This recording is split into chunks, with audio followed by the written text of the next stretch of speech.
दोस्तों, जैसा कि आप जानती हैं कि मायावती ने जो अपनी लिस्ट है उसको जारी कर कर सबको चौंका दिया है।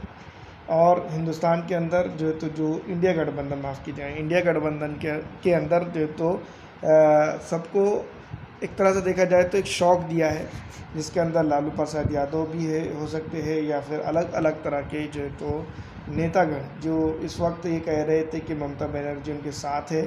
और अब मैं आपको बता दूं कि कुछ दिनों पहले उन्होंने अपने पार्टी के प्रत्याशियों की जो एक सूची जाहिर की है, जिसके अंदर मैं आपको बता दूं कि कुछ खास चेहरे हैं। इस वीडियो के अंदर हम बात ज़रूर करेंगे, लेकिन सबसे पहले हम ये बात कहेंगे कि जिस तरह से 42 सीट्स वेस्ट बंगाल के अंदर आते हैं, और 42 सीट्स के ऊपर भारतीय राष्ट्रीय कांग्रेस पार्टी के सामने भी और बीजेपी के भी सामने तृणमूल के ने अपने प्रत्याशी उतारे हैं। ये बात साफ जाहिर होती है कि उनका प्रत्याशी उतारना सिर्फ इसलिए भी ज़रूरी था क्योंकि आप जानते हैं कि कुछ दिनों के बाद विधानसभा चुनाव आने वाले हैं, और विधानसभा चुनाव के अंदर काफ़ी गड़बड़ी हो सकती थी, जिसके चलते ये डिसीजन लिया गया हो सकता है। तो पहले हम 42 विधायकों के सांसदों के संसद प्रत्याशियों के नाम आपके सामने बताएंगे। उसके बाद हम चर्चा करेंगे क्यों ये काम हुआ है। दोस्तों, जहाँ पर मैं आपको बता दूँ कि 42 कैंडिडेट थे, जिसमें जगदीश चंद्र बासुनिया जो कोच बिहार से मैदान में लाए गए हैं। अलीपुर द्वार की बात करें तो प्रकाश चिक्की बार्की राज्यसभा मेंबर है, उनको यहाँ पर उतारा गया है। जलपाईगुड़ी से मैं आपको बता दूँ कि निर्मल चंद्रा राय जो एमएलए भी है, उनको मैदान में उतारा गया है। दार्जिलिंग से गोपाल लामा मैदान में है। रायगंज से कृष्ण कल्याणी मैदान में है। बालू गुराहाट से बीपाल मित्रा मिनिस्टर है, तो इनको भी मैदान में लाया गया है। मालदा नॉर्थ से प्रसून बनर्जी जो फॉर्मर आईपीएस ऑफिसर है, उनको मैदान में लाया गया है। और दोस्तों, मैं आपको बता दूं कि यहाँ पर मालदा साउथ से शाहनवाज अली रहमान को मैदान में लाया गया है। जहांगीरपुर से खलीलुर रहमान को मैदान में लाया गया है। और बहरामपुर से मैं आपको बता दूं कि ये यूसुफ पठान को मैदान में लाया गया है, जो बहुत ज़्यादा चर्चित चेहरा भी है, और उनका मुकाबला अधीर रंजन चौधरी के साथ होने वाला है। जिस तरह से उसके ऊपर हम बात करेंगे, लेकिन अगली सूची हम मुर्शिदाबाद की अबू ताहिर ख़ान को मैदान में उतारा गया है। महुआ मोइत्रा को इस बार कृष्णा नगर से मैदान में लाया गया है। राना घाट की बात करें तो मुकुट मानी अधिकारी बीजेपी एमएलए है, जो टीएमसी से आ चुके हैं, तो उनको भी मैदान में लाया गया है। बनगांव से विश्वजीत दास को मैदान में उतारा गया है। पोरे से मैं बता दूँ पार्थ भौमिकी को मैदान में लाया गया है। डुमडुम से सुगत रॉय को एमपी है ऑलरेडी, उनको मैदान में लाया है। काकाली घोष दस्तगीर को बरसात से मैदान में लाया गया है। बरिशरात से हाजी नूरुल इस्लाम को मैदान में दिया गया है। जोयानगर से प्रतिमा मंडल को मैदान में डाला गया है। मथुपुरा से बापिन हलदार को मैदान में लाया गया है। डायमंड हार्बरपुर से मैं बता दूँ अभिषेक बनर्जी मैदान में है।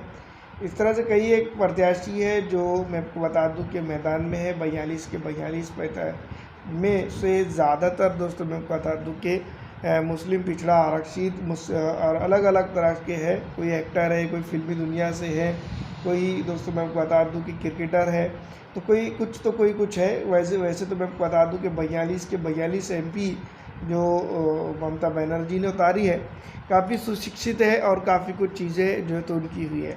लेकिन सबसे ज़्यादा अधीर रंजन चौधरी की सीट है, उसके ऊपर ज़्यादा चर्चा हो रही है। अधीर रंजन चौधरी की जो सीट है, वो उसके सामने मैं आपको बता दूं कि भारत के पूर्व क्रिकेटर, महान बल्लेबाज और ऑलराउंडर जिसको हम कह सकते हैं, यूसुफ पठान मैदान में है। और टीएमसी से उन्होंने अपना परिचय कराया है पहली बार पॉलिटिक्स के अंदर। वैसे तो मैं आपको बता दूं कि इससे पहले भी कई क्रिकेटर कांग्रेस से जुड़े हुए हैं, लेकिन मुस्लिम क्रिकेटरों की अगर बात करें तो कांग्रेस उनको जितवा कर लाने में बहुत सारी जगहों पर नाकाम हुई है। और अब दोस्तों मैं बता दूं कि सोची समझी रणनीति के तहत यूसुफ पठान ने मैदान में आए हैं और जो है तो लोकसभा चुनाव वो इस बार लड़ रहे हैं। तो ये काफ़ी चीज़ें हैं जो समझने की ज़रूरत है कि जो है तो यूसुफ पठान राजनीतिक पारी उनकी अब शुरू हो चुकी है। और इसमें दोस्तों मैं बता दूं कि टीएमसी की अगर बात करें तो टीएमसी पूरी तौर पर ये बात समझ चुकी है कि जो है तो कहीं ना कहीं यूसुफ पठान जो है तो अधीर रंजन चौधरी की खाट निकाल सकते हैं, तोड़ निकाल सकते हैं। और कांग्रेस को यहाँ पर दोस्तों मैं बता दूं कि पिछले लोकसभा चुनाव के अंदर जो सीटें मिली थी उसको वो ज़ीरो पर लेकर आ सकते हैं।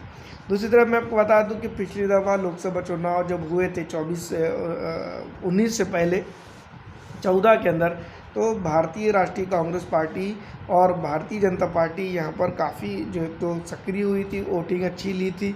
इसी को ध्यान में रखते हुए अगर हम देखेंगे तो कुछ वक्त पहले मैंने अपने चैनल पे एक वीडियो डाला था जिसके अंदर दोस्तों मैं बता दूं विपक्ष की कई पॉलिटिकल पार्टियां जिसमें से टीएमसी भी थी, उन्होंने एक जो है तो एक बड़ा साझा गठबंधन के तौर पर एक बड़ी पॉलिटिकल रैली की थी जिसके अंदर जो है तो मैं बता दूं कि काफ़ी कुछ चीज़ें निकल कर सामने आई थी।